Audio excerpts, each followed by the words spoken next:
Good afternoon, everyone, or good morning, good evening, wherever you're joining us from. Thank you so much for joining us for the launch and panel discussion of the Faculty Worklife Report 2025 brought to you by Jetri.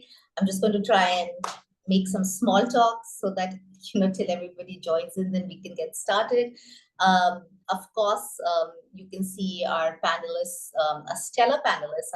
We're delighted to be able to have such a stellar, thoughtful panel with us this evening.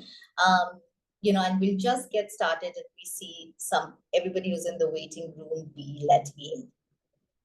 If the J3 team can just give me a signal to really start, and I'll do that.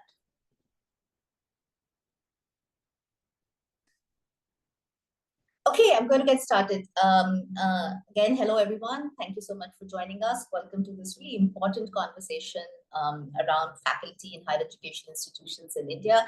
My name is Shreyasi Singh. I'm one of the founding partners of Jetri, which is an education consulting and strategic implementation firm. We essentially help schools, colleges, universities, as well as visionaries, trustees, and philanthropists be able to both establish new institutions as well as scale institutions of quality across India and, in fact, across the world.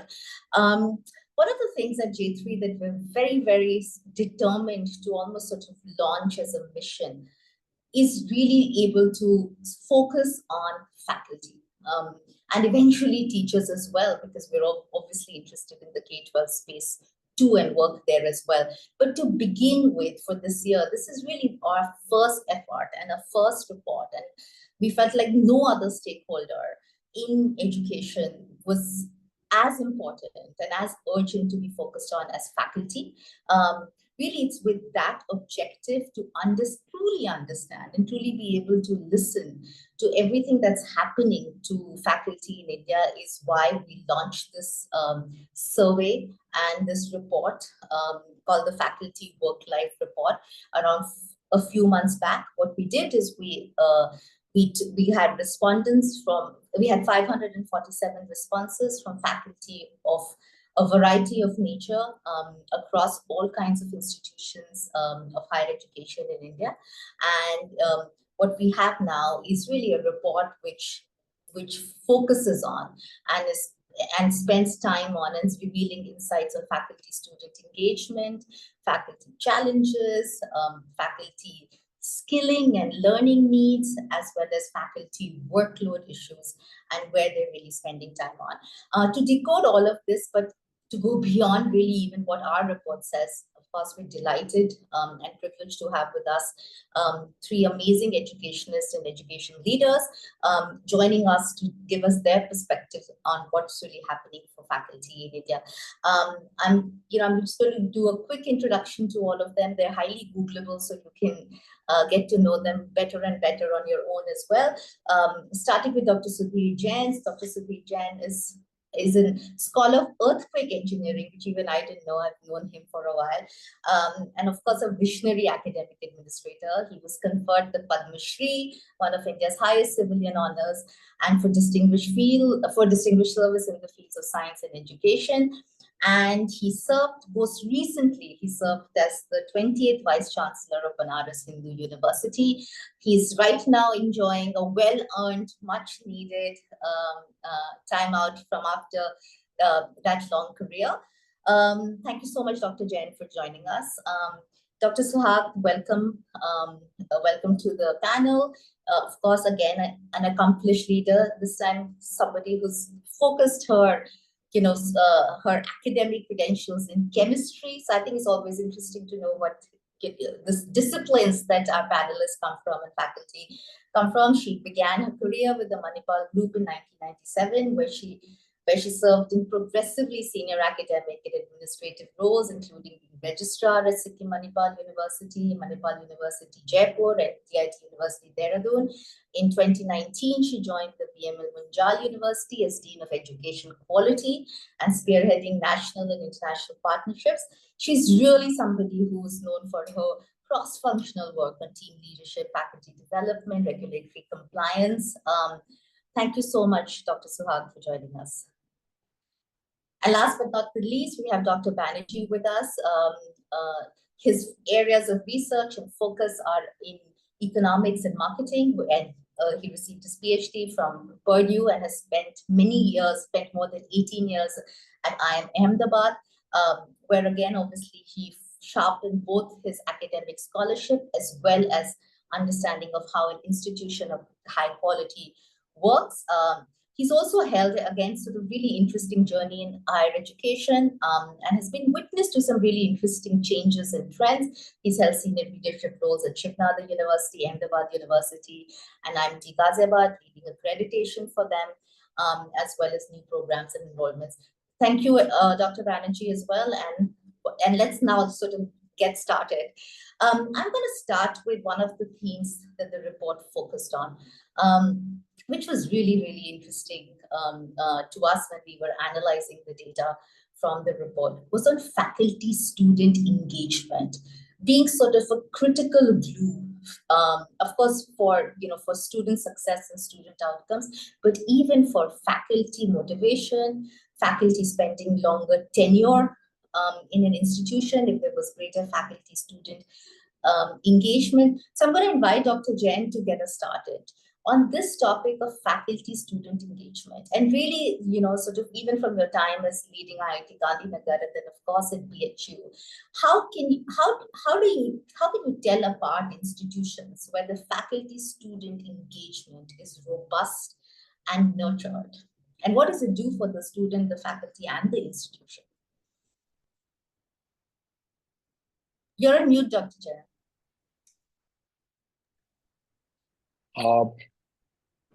During my younger days, my students used to come and tell me that I taught the subject well. But when they came to me 20 or 30 or 40 years after I taught them, nobody told me that I taught the subject well. They said they learned something from me outside the classroom, on the tea shop, or in a social event, or when they visited me in my office or at my home or whatever it is. When we look at any of our teachers, and we are asked, which is the teacher that influenced us the most?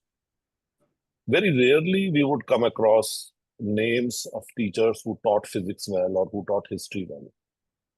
We will come across an episode that I was very emotional, I was very upset, and this teacher looked at me in my eyes and said, "What is wrong with you?" Or this teacher really helped me.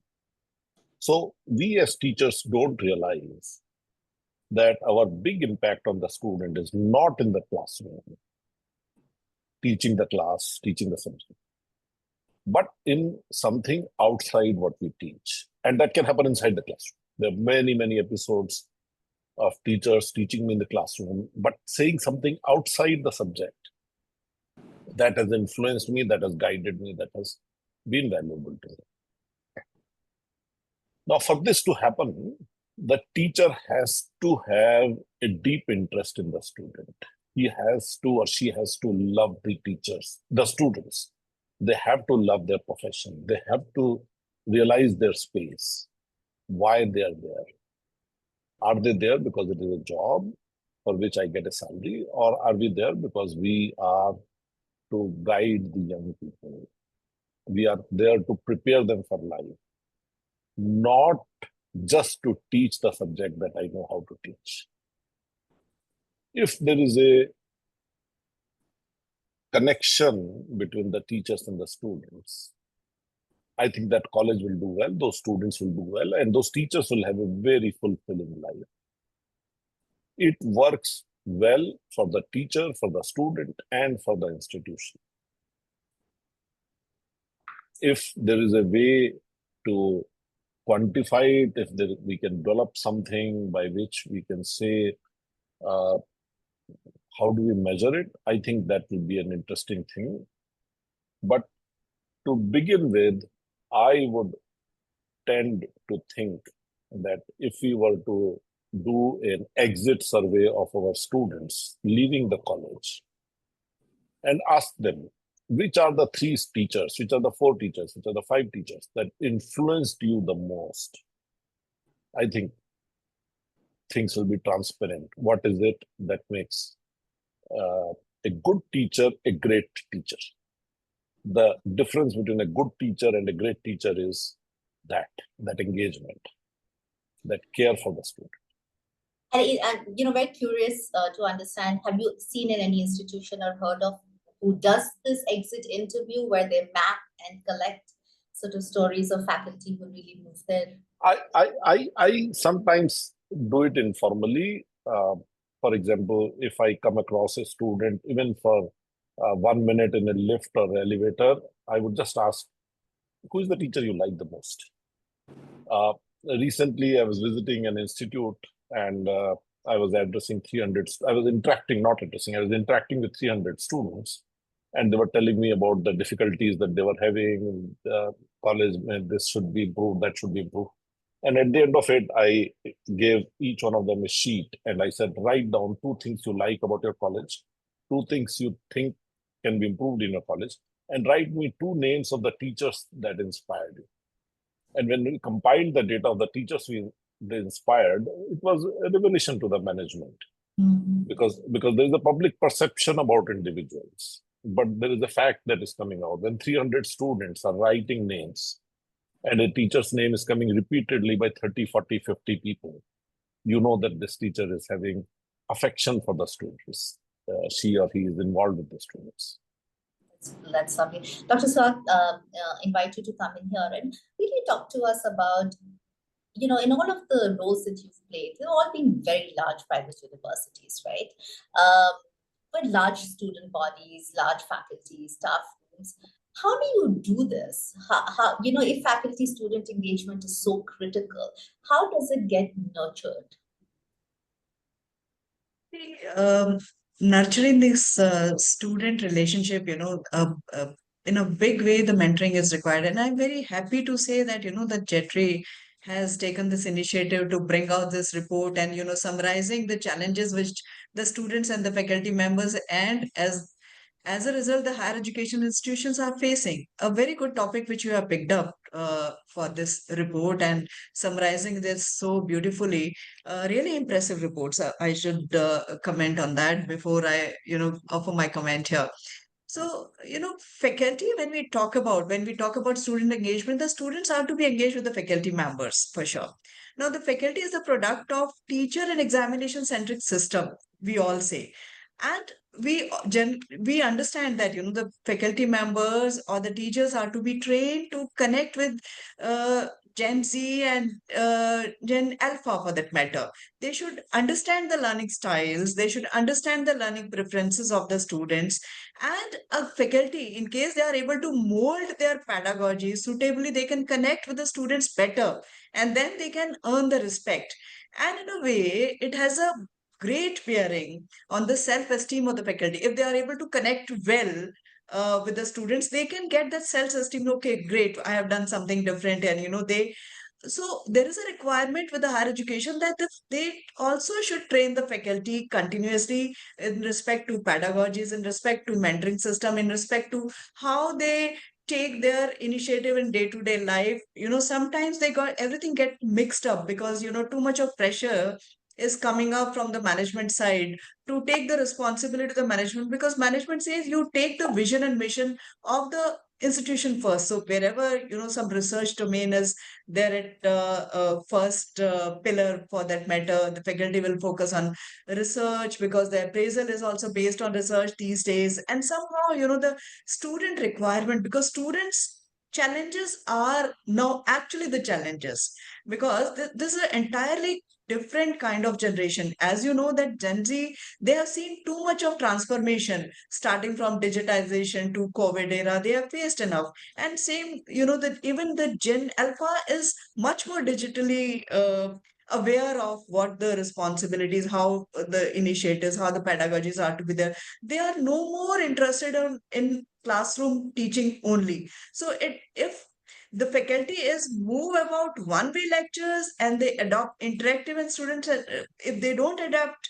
interactive and student-centric pedagogies, I'm sure the student engagement will be becoming a little bad, in a sense, much more challenging for anybody, even for that matter with the students, they also find it they will also find it difficult to interact with the teacher or the faculty members, and faculty would also be in a different kind of situation, not able to connect with the student, because we generally say that you need to encourage discussions, but we don't train the faculty that what type of discussion should be there, because if the larger group is there, then the interaction or the discussions are to be planned in a different way.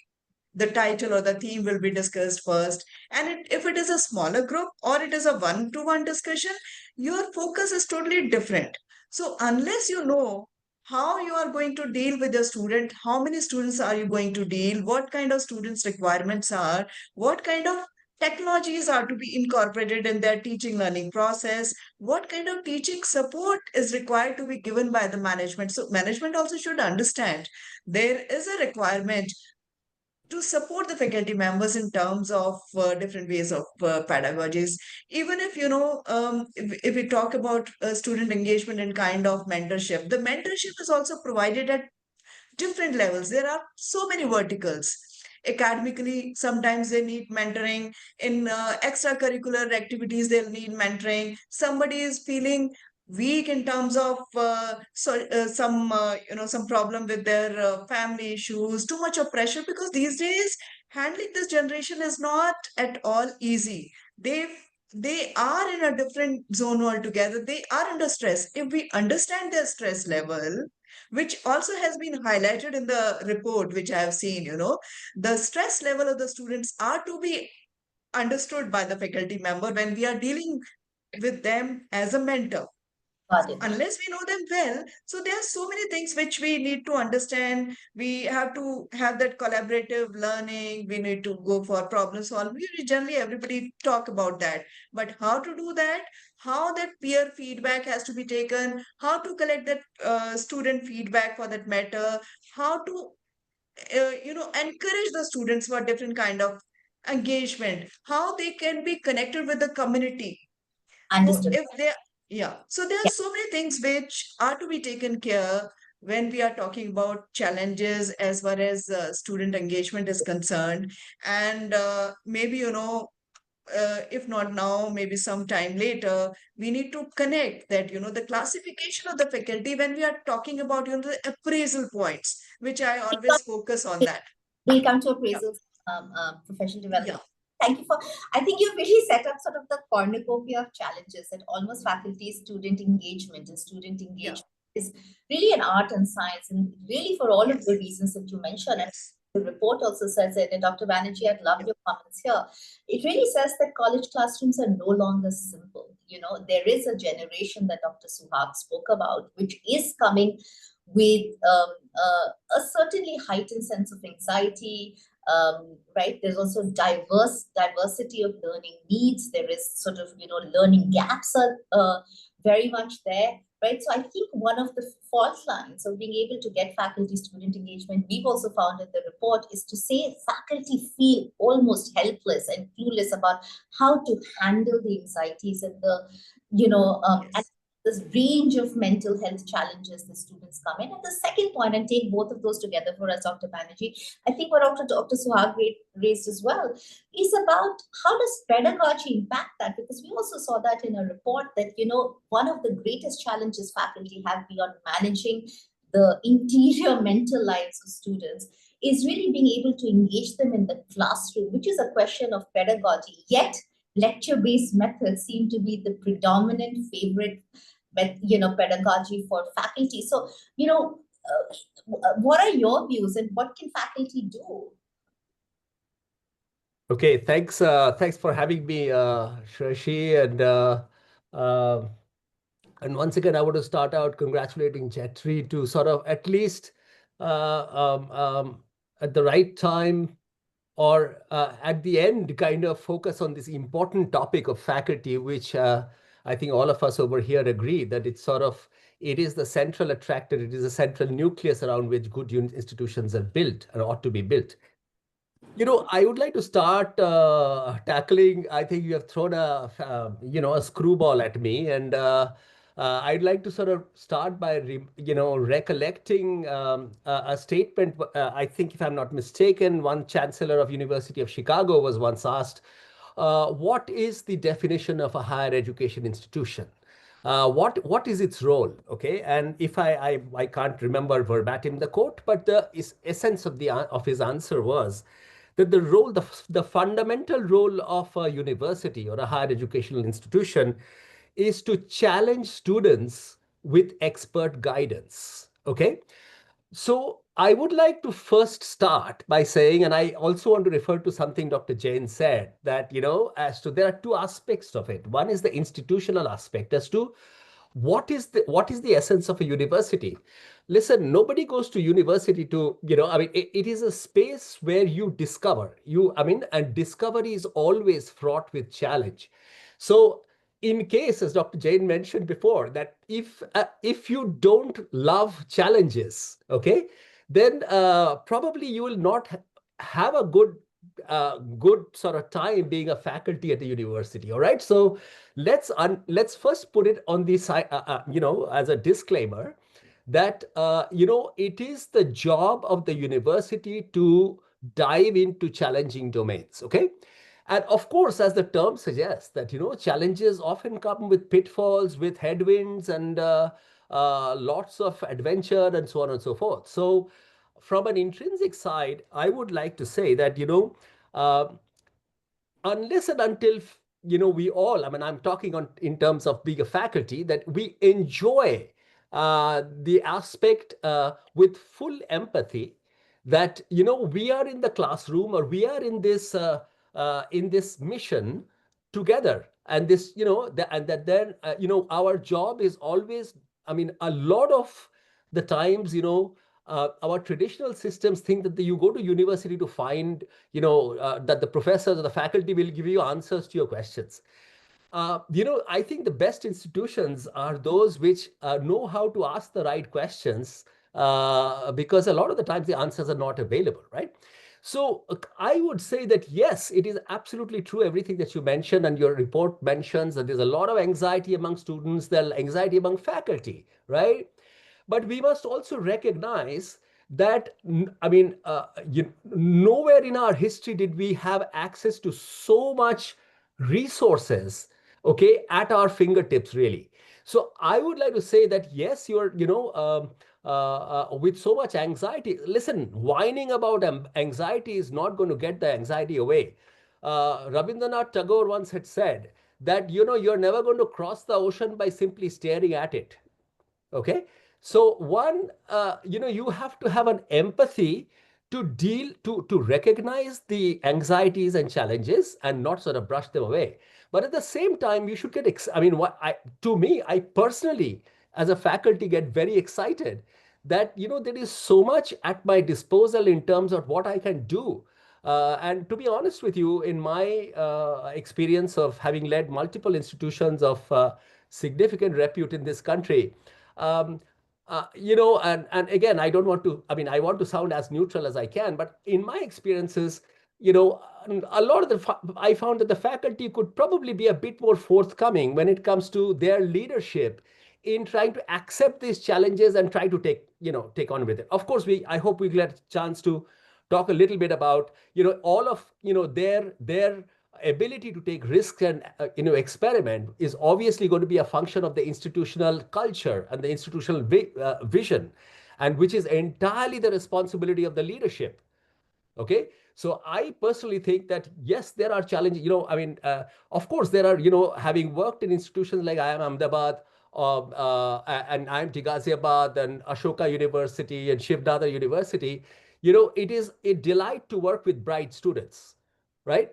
And but at the time, as you said, that unless and until you get romantic about your role as a faculty, where you're really guiding a bunch of people and influencing them very deeply. And as Dr. Jain once again said, that if we ask ourselves the question that how many of us remember our professors from the university, how many professors do we remember now? And I would like to throw a sort of a research question to you. My hypothesis would be that we tend to remember school teachers much more than professors in our universities. Okay, and I personally think there's a lot of insight for us to learn from there, that I think in the university, the amount of engagement that happens, and of course, we are meeting the kids at a later stage in life, and we know that, probably 80% of their growth of the brains are already done by the time they get to university. But, it is that thing of engagement that, I think both our, my panelists have mentioned before. And there is a case to get excited about the incredible, as you said, like, yeah, there's Gen Z and so on, but we have AI, we have internet, we have, pretty much the entire resource base of the world in our fingertips. And there's a lot we can do with it. And I think I look forward to a very exciting time going forward that faculty would, take risks and be more bold. I think in the spirit that you started about the job of the universities to challenge with guidance, right? Sort of paraphrasing, but I think that's what you're throwing at faculty as well, that yes, there are challenging times, but you don't have to be powerless or helpless in this. There are resources and tools. And I think that's a sort of an important thing. Dr. Chen, all we're talking about the faculty-student relationship, how should the classroom experience be different? How do you have these sort of, even what Dr. Suhat said, these sort of multiple kinds of conversation at multiple planes, one-to-many, one-to-one, about a variety of subjects, personal motivations, futures. There's like a lot of that can happen. I would have thought that the golden magic bullet of feedback would be really, really important in being able to sort of, lubricate that relationship, also help faculty understand, what they could do better. But one of the things that actually in this report that I was stunned by and sort of disillusioned by is really the way faculty who responded to a survey have talked about the futility of student feedback and student evaluation as being, as being almost useful and a great source of stress and mental trauma and anguish. Will be some of the quotes that we've picked up from our responses. I hope we'll all have a chance to read. We called it the weaponization of evaluation. Please tell us about, what's happening with the quality of student feedback and how do faculty use it? And is the situation as dire as our report suggests about faculty being sort of, really upset by the student feedback that comes their way? See, I have a little radical view on this. The difficulty I feel is that we have been infantilizing our people. We treat our students as children. We patronize them. As administrators, as vice chancellors, as deans, we patronize our faculty. We treat them as irresponsible people. As a society, we treat our directors and vice chancellors as immature. We have created a community where we are not being respectful of people. If you treat people in a certain way, they tend to become like that. If I trust my students, they will become trustworthy. If I don't trust my teachers, they will not be trustworthy. Now, when I read that faculty feels that the students are writing obnoxious or irrelevant, it is partly because that is how we are treating them. If we start to treat them as our equal, as horizontal, not vertical, you see, there is a difficulty in our society, particularly Eastern societies more so. We tend to be hierarchical. We tend to be paternalistic. We tend to look down upon younger people, junior people, lower status people. We need to address that. My experience with students is that if I've treated them as my equal, if I've given them respect, I have earned their respect. If I've trusted them, they would be trustworthy.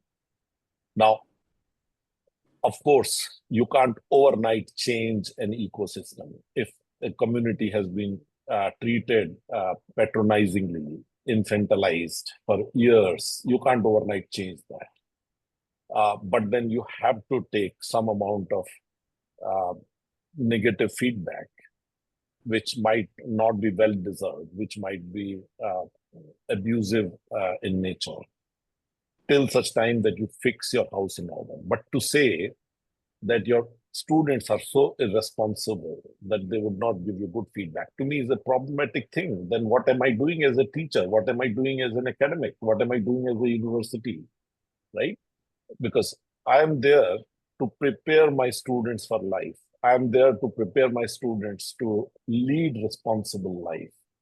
And I'm told that they, during their college years, would not be able to give me an honest feedback. What kind of citizens am I creating? Right? I have done student survey for 25 years of my teaching at Kanpur IIT. I have never had that kind of a problem. Never. As a director at IIT Gandhinagar for more than 12 years, we did survey for every subject, and I had on my laptop data for every course, every teacher taught. We never had that problem. I'm glad the situation is not as dire. That's good. Yeah. No. That was no. I think Dr. Banerjee, I'm coming to you. I think both you and Dr. Banerjee are sort of really shifting the responsibility or to the faculty as well in this, for the faculty to have agency, for the faculty to have open-mindedness, while obviously the faculty will have to be supported. Dr. Banerjee, please come in. You wanted to say something. Yeah. I personally think that, I have, to me, the fundamental piece is that we should have the maturity to understand what is the feedback meant for, right? To me, it is an invaluable tool for, without a feedback, it's a process to improve a system, right? I mean, you are not doing feedback just as an evaluation. Okay. And for me, for almost 3 decades, having taught at IIM Ahmedabad and at Shiv Nadar and elsewhere and in the US, to me, without the feedback, I wouldn't even know, am I doing things right? Or where can I improve? Where do I edit? Where do I tone down? And so on, right? So this word that you used, weaponization, I think the weaponization is more, as I was saying before, a function of the institutional culture. And there again, I think the role of the leadership to sort of moderate the politics around feedback, which we all know every institution has. I mean, is much like that. But then I have also been around institutions where they don't believe in taking feedback, student feedback. And to me, that is that is rather strange, to put it very mildly. I don't think any faculty or any faculty, or at least me as a faculty, think that I am the last word in what I'm trying to do, and I'm sort of beyond feedback, and that student feedback is irrelevant, and so on and so forth. So listen, even the president of United States get trolled. Okay, so it is quite likely that common mortals like faculty and vice chancellors and directors and deans of institutions will get trolled. Come on, I think we are in a mature industry. I mean, mature space. We need to have a little sense of humor. Sometimes, of course, I like Dr. Jain. I have also kept, in fact, I've kept the funniest comments on me the most in my data sets. Okay. And of course, I have also surprised myself in terms of the kind of fan club that I've been able to develop, and over the last 30 years. Okay. And your LinkedIn accounts, I mean, how many alum are still in touch with you is a direct function of maybe the kind of impact you have made. So I think that, the weaponization piece is an input that the leadership of institutions need to take very seriously. There are institutional cultures and templates where feedback, there are institutions where student feedback is personal, it's private, so only the institution and the faculty knows it, nobody else knows it. Okay, there are institutions where, like at IIM Ahmedabad, we were very proud to actually make it a public document. So in the institution, everybody would know each other's feedback. Okay, which to me, engendered a culture of seeking excellence in teaching. And if you look at some of the best teachers to come out in this country have come out from that institution, because I mean, and of course there was a little bit of politics around it, but people, for them, it was a matter of pride, and I have known even teachers who have, students who have put names of instructors on their t-shirts saying that I took his class or her class, right? Now, so to me, I think we need to go beyond this. Again, yeah, I totally understand the weaponization piece, and it's unfortunate, shouldn't be there. But we as faculty, we are supposed to be experts, right? We are supposed to go all beyond it. I think we should take ourselves a little less seriously and get to exactly the mission that we are there for. We are there for to challenge the students, but not that you throw them in the deep end of the pool. But if they're sinking, okay, the faculty needs to have the expertise to guide and mentor and coach them, right? Got it. Yeah, no, great. I think very well said. Going to be last question from my side to Dr. Suhag. Thank you, everyone. There's so many questions from the attendees, and I'm going to take that. But the one very important sort of theme that I want to touch upon, and Dr. Suhag, if you comment on this, is about faculty upskilling, faculty training, faculty development. I think I'm personally very passionate about professional development for all professionals, knowing that really life in our professions and our employers, our educators, we don't stop learning at 25. We keep learning till 70, 80, whatever it is. So the fact is structured faculty development programs and upskilling is critical. Again, the data suggests that, very few faculty say that they've received it. 80% of when they've received it, they said it's been ineffective. Dr. Suhag, help us make sense of the state of faculty development in our institutions and what really can be done. So, in fact, this is something very interesting topic, or the question which has to be now understood and answered properly. When we take the student feedback, we just spoke about it. We take the student feedback. Generally, some kind of input also we get it from the student feedback. What kind of training or some kind of, help, hand holding is required for a particular teacher as far as teaching pedagogies are concerned, why the faculty member is not able to deliver, or somebody is excellent in that matter. There are positive comments also, which are also to be nurtured, and that faculty member also can be used to train other faculty members who are not that weak. So our first and foremost thing is to understand the need of the faculty members before we actually expose them for any faculty development program. We should not unnecessarily, ask somebody to attend or undergo any faculty development program, whether it is relevant. I want that, or is it meeting my requirement, or the kind of domain I want to work upon that is actually meant for that. So there are institutions and there are processes which are now falling in place. We should understand. Suppose I want to go for research, but I'm not very good in research, but my interest domain is there where I can excel. So that particular time I need to give that particular exposure to the faculty members, how to write research proposals, how that, sometimes just a very small example, the technology transfer, which is not known. I'm not talking about the institutions of excellence or eminence, but there are institutions tier 2 or something like there are 3 level. They don't know how to go about technology transfer, patent writing, proposal writing, publications, affiliations. They are not aware of that. If they are keen for research, whether that small research project can be converted into a proposal which can generate some kind of, I'm not talking about funding, but something which the local community or the local region or for that matter state or India can be benefited upon. So that kind of trainings are to be understood by the management or for that matter. For that, the feedback from deans and HODs are also to be required. Now, when we talk about, identifying the faculty, the first and foremost thing, again, one more thing which is coming up in my mind, or which is exactly should happen, is from where I will come to know what kind of training or upskilling is required of faculty. The first person who can tell me about the student feedback, then it goes to the HOD or the dean's level. They should be the people who should understand this is the faculty member needs a kind of pedagogical training, good in research, good in teaching, but not good in research.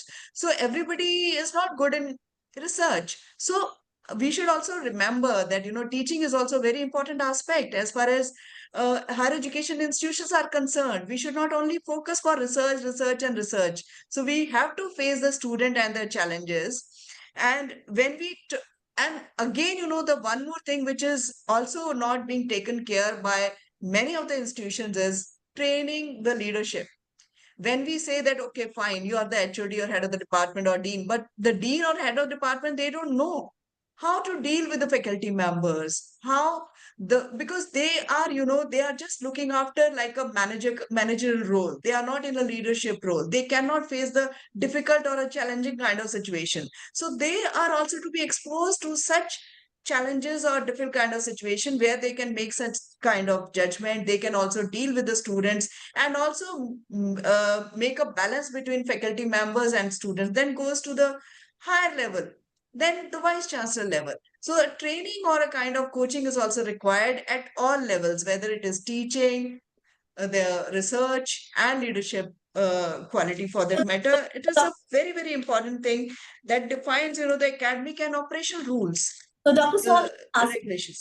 Let me ask you here. I think you made a very important point to say that there are several personas in a university, Yeah, or a faculty, and a range of faculty skilling programs or training immersions that might need to happen, whether that's technology, whether that's teaching, whether it's how to write grants, whether that's academic leadership, eventually as somebody goes. Where are all of you? And I'm going to open that up to Dr. Jain and Dr. Banerjee, and then I'm going to only focus on as many attendee questions as we can take in whichever order. Dr. Swan, where are the institutions that you've worked with or that you're observing? Where are you going to access these learning and training programs? Who's doing them for you? And what is the process of setting budgets, time commitments, and focus on faculty development? Dr. Suhag, very quickly, and then I go to Dr. Jain and Dr. Banerjee. So, shall I start or Dr. Jain? Yes, please. Okay. Okay. So, Shreyashi, the budget, of course, is important for training perspective, but, we also understand when we want, the HOD or deans to be aware of what kind of role and how they are to perform, because generally what they do is that they just execute or implement what the orders are being told to them by the higher management. If we talk about, they have to only, they are basically, most of the HODs or Ds, they just see the appraisal or the faculty feedback or the student feedback once in a semester or once in a year. They are not regularly in touch with the students. They are not taking the feedback in time. They are not interacting with the faculty member. They are not going and attending, sitting in the classes of the faculty member, which actually the senior person or head of the department or dean should sit in the classroom. We should have more of the mentor professors for that matter, who are trained, who are seasoned for that matter, who can train the faculty. Somebody who is good in research, we can have a kind of, a star performer kind of faculty who can also behave like a catalyst and then, nurture the research domain. So there are multiple ways, multiple trainings, multiple thought process which has gone inside this. Got it. Now, I'm going to ask Dr. Jain, is there institutional commitment to do this? I mean, do we really, even our top institutions, do you think we're doing a good job of faculty development? And isn't really that the crying elephant in the room? I will look at it in a totally different way. As a 19-year-old boy, I went to my mentor and I said, I want to be a professor. Am I on the right track? And he said, if you succeed as a teacher, there is no better profession. If you fail as a teacher, there is no worst profession. Right? To my mind, I got paid for more than 40 years a salary for having fun. I never worked for 40 years. Now, if you are happy in your job, you like your job, then that job is not teaching. That job is learning. As a teacher, you are learning all the time. Now, if I'm learning, then there has to be a desire for me to improve myself, improve whatever I need to improve, right? And in today's time, there is no better time than current time to improve yourself. I can learn so much sitting on the computer. I can learn so much from buying a 300 rupee books. I can learn so much from TED Talks and other good talks, right? I feel that we need conversations that we need to learn. I think what the administration can do, what the university can do, is to create an ecosystem where teachers would recognize that they need to learn, that they need to get off the pedestal to think that they are there to teach. To my mind, I'm learning together with my student. That is what makes me a good teacher. Not that I'm patronizing my students. I have all the wisdom. I'm coming here to teach you, and now you will become a good, competent professional. No, we are together learning. Now, they may be learning something else. I may be learning something else. To me, the best thing university can do is create an ecosystem where faculty would be encouraged, and if they are interested, to provide opportunity to learn. That's all that is needed. Got it. I think what we're saying, and Dr. Banerjee last, and then we'll go to the questions from the audience, is really you don't need an institutional central focus, kind of whatever programs is what I think Dr. Jain is saying. If you want to learn as you should be as faculty, you could be doing this on your own, right? Yeah, listen, if I may come in, Shashi, can I? Yes, yes, of course. So I think most good institutions recognize that, this whole piece of faculty skilling, faculty refreshments is central to the success of the institution. And they have budgets at various levels. So there will be a university-wide budget, there will be a school-wise budget, there will be a department-wise budget, and it will be rolled all the way down to a faculty-wise budget. So most good institutions would have a faculty will probably have a development budget that is already part of his package. Okay.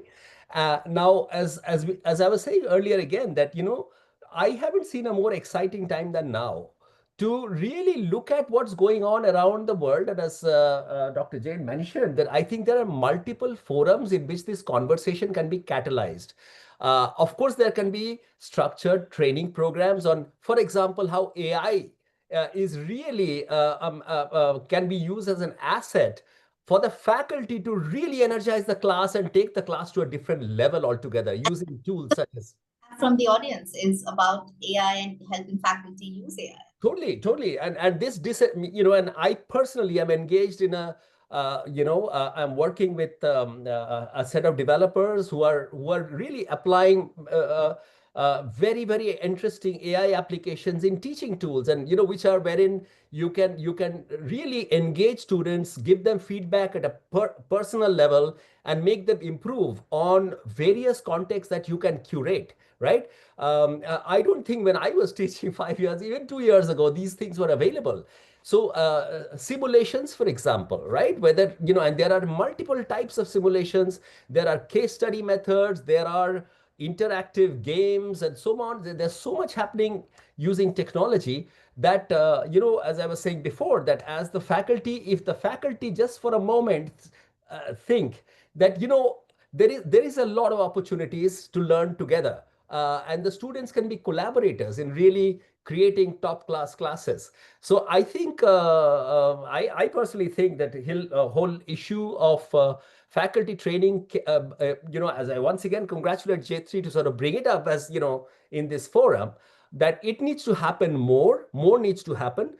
I think leadership needs to make space out of, as Dr. Suhag said, once in a semester something happened. Perhaps we need to do more often than once a semester. Create these, multiple or periodic platforms for more interactions, more conversations, whether in the form of training programs or conclaves or conferences, or a more direct sort of bilateral or multilateral sort of collaboration to energize this. Thank you. I'm going to go to audience questions. There's a great question, and Dr. Jain, you can take this one.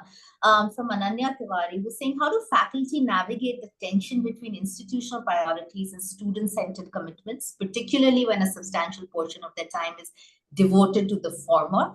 To what extent are these priorities aligned or in conflict in practice? I think that's a fantastic question, and a report also tries to understand faculty workload from this lens: institution critical, student critical, or institution critical and student critical. You're smiling, so I'm guessing you're going to throw something at us, which is... So I will I was amused to see that report where it says that institutional centric and student centric are two different things.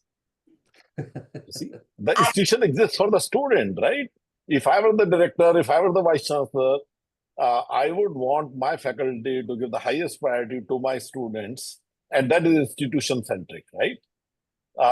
It is unfortunate that in the hierarchy of education, Indian academic institutions have just reversed the hierarchy. You know, the university is for the students, and to prepare the students, we need teachers. And to make the students and teachers function, we need administration. We need the deans, the directors, the vice chancellors, the chaprasis, the clerks, the assistant registrars, the registrars, right? So what is the hierarchy? The hierarchy is students first, teachers next, administration last, always. But what are we doing? We have done the opposite. Today, the officers, the vice chancellors, even the clerks, they think that teachers are the, the mazdoors. The back end, as Dr. Banerjee told me, and they are the sahibs. They are the sahibs. I think that is a cultural issue that Indian academia has to resolve, right? Why should there be a tension between institutional priorities and student priorities? To me, student priority is the institutional priority. That is the first priority. That is it. There is no other way. If my teachers are serving the needs of the students, I'm very happy. Yeah, but Dr. Jain, from our report, and not to defend our report too much, but it's interesting that a lot of faculty see their allocation of their work as being institution critical or student critical themselves. You're right. So I think that's that's a cultural point. That's right. Absolutely. So there has to be a general, if I may use a strong word, toilet training of our academia to say that student-centric and institutional-centric are not two different things, number one. Number two, I think what they're referring to is that the administration is throwing at the faculty routine jobs like collecting fees, like doing admissions, like giving feedback on how many students failed, how many students passed, doing data management, things like that. Those are really the job of the administration. Those are the jobs of this third tier, that is the administration, the vice chancellor all the way to the clerks and the chaprasis, right? Unfortunately, they don't want to do their job. They want to pass it on to the teachers. So that has to be adjusted at that point of time. To me, academia does best when teachers provide leadership, but the routine work is done by staff recruited for that purpose. Right? I don't never forget toilet training for higher Indian education. So, I think that's so quotable. Highly quotable. Dr. Banerjee, 30 seconds on this. I have an audience. Yeah. I mean, I was just going to say that, if you look at most of the advanced nations, there is one, in Indian higher education, we always look at administration and then faculty, right? In most advanced nations, there's a second tier. There is a sandwich tier called the staff, academic staff, which is it is a very specialized kind of a cadre of people who are meant to do the jobs that today in India, I think we get our faculty to do, of the nature Dr. Jain is talking about, reporting data on a continuous basis. I mean, it takes up a lot of time, but most institutions abroad will probably have a staff role who are not faculty, not leadership. They fulfill that. Perhaps it is time for India to sort of invest in that cadre of people to sort of let the faculty do what they're really meant to do. Got it. Dr. Suhag, one audience question for you, and the last one for Dr. Banerjee, and then I have one burning question that I want to ask each one of you. Dr. Suhag, I think Payal Kumar has raised a really important point. That is it important for faculty now in the generation that they are, that as much as the challenge, as Dr. Banerjee said, they need to, engagement is also in some ways a form of entertainment. Ashu Khosla also in our audience questions has said that, what about immersion in pop culture to be able to speak the language of the students, right? Where do you see just the classroom style, I think, is what they're both saying, and the faculty persona to not be so serious or uptight, or I don't know, whatever it is that the students are feeling. How important is that?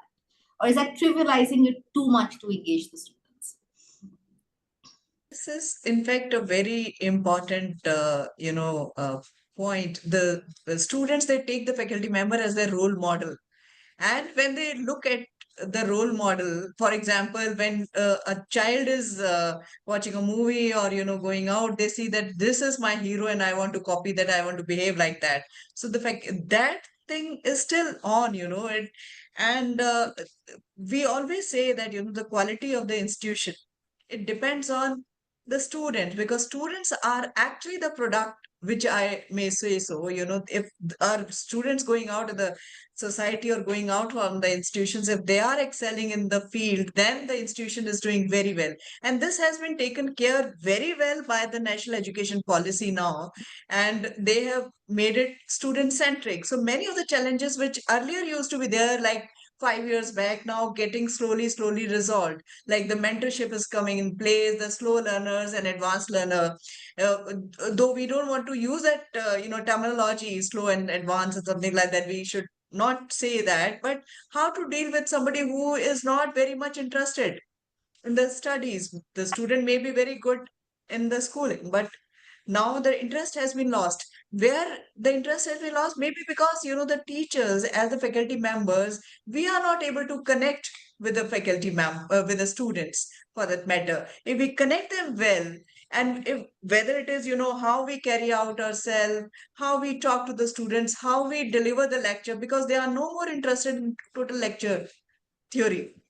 It has to be a diversity kind of atmosphere or the ecosystem, which Dr. Jain has also told, and Dr. Banerjee also did mention. We have to have a different kind of a student-centric approach we have to now adopt.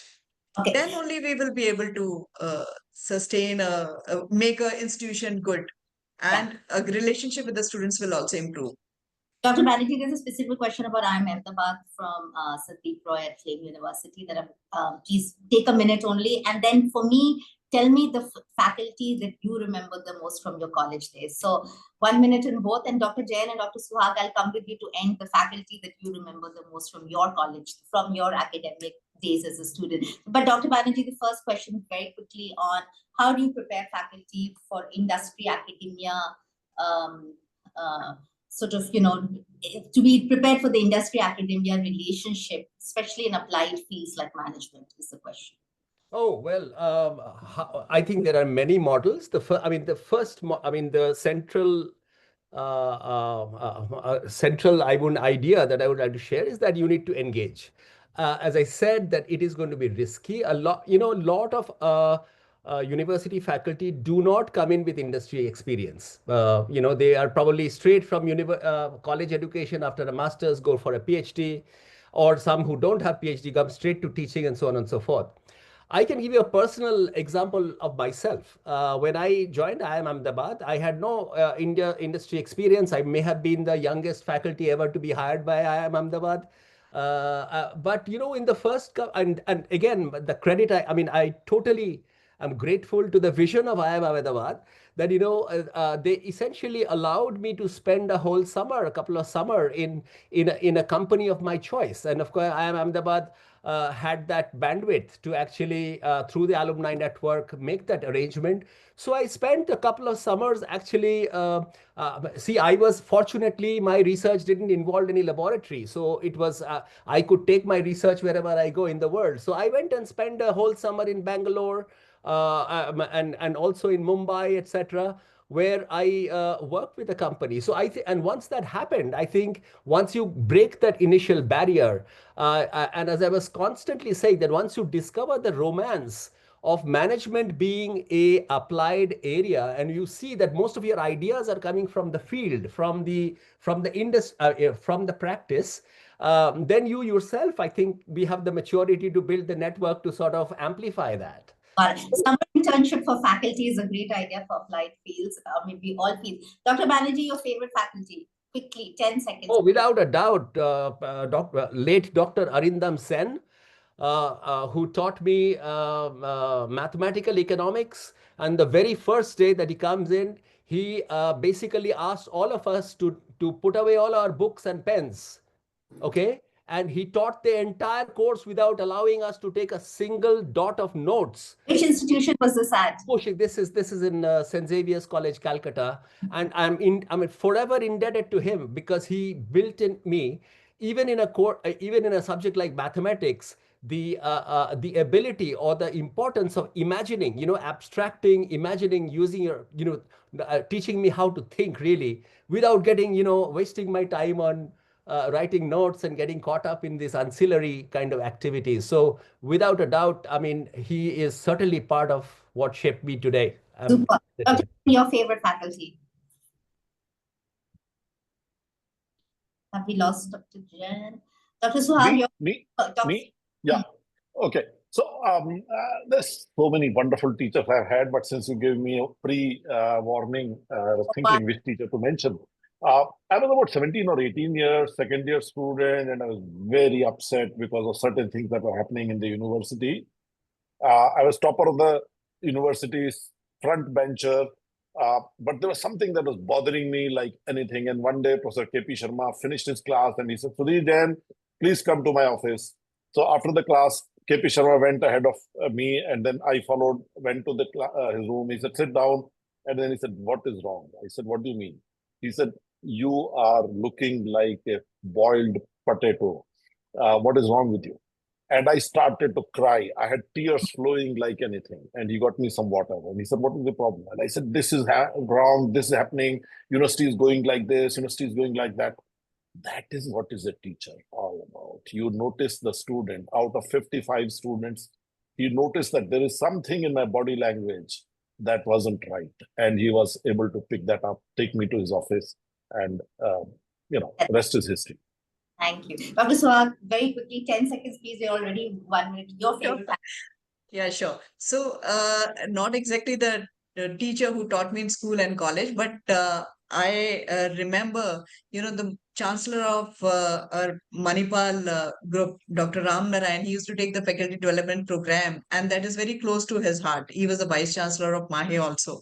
So, the way he used to conduct the faculty development program, the way he used to teach the faculty members how to engage the class and how to connect the students, that was fantastic. And I was really impressed. I just remember the way he used to sing, dance, and a very passionate kind of person who used to give a great hearing to anybody, Great. for the better. So how the problems are solved when you are heard.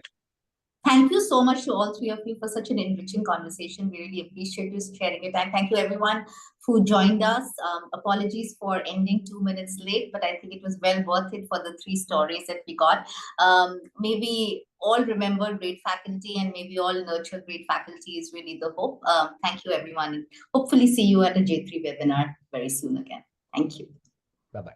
Thank you. Bye-bye. Bye. Thanks for having me. Bye-bye.